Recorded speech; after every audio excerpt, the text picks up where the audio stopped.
નમસ્કાર, આપ જોઈ રહ્યા છો નેશન પ્લસ ન્યૂઝ. હું છું આપની સાથે હેતલ વગર. સુરતના સારોલી વિસ્તારમાં એક યુવતી બેભાન થતા પોલીસ કર્મચારી આ યુવતી માટે દેવદૂત સાબિત થયા છે. સુરતના સારોલી વિસ્તારમાં એક યુવતી અચાનક જ બેભાન થઈ ગઈ હતી, જેમાં આ યુવતીને ભાનમાં લાવવાના તમામ પ્રયાસો કરવામાં આવ્યા હતા. ત્યારે સુરત પોલીસના કર્મચારી મેરાગભાઈ દેસાઈને આપવામાં આવેલી ટ્રેનિંગ આ યુવતીનો જાન બચાવવામાં ખૂબ જ મહત્વપૂર્ણ પુરવાર થઈ હતી. મેરાગભાઈ દેસાઈ દ્વારા આ યુવતીને પ્રાથમિક સારવાર આપીને તેને ભાનમાં લાવવામાં આવી હતી અને એને વધુ સારવાર અર્થે 108 એમ્બ્યુલન્સ મારફતે દવાખાનામાં ખસેડવામાં આવી હતી. બેભાન થયેલી યુવતીનું નામ યમુના રાવલ હોવાનું સામે આવ્યું છે.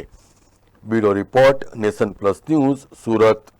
સમાચારોના સતત અપડેટ મેળવવા માટે અમારી નેશન પ્લસ ન્યૂઝની યુટ્યુબ ચેનલને સબસ્ક્રાઇબ કરો, બેલ આઇકન દબાવો અને જોડાયેલા રહો ફેસબુક, ઇન્સ્ટાગ્રામ અને ટ્વિટર પર.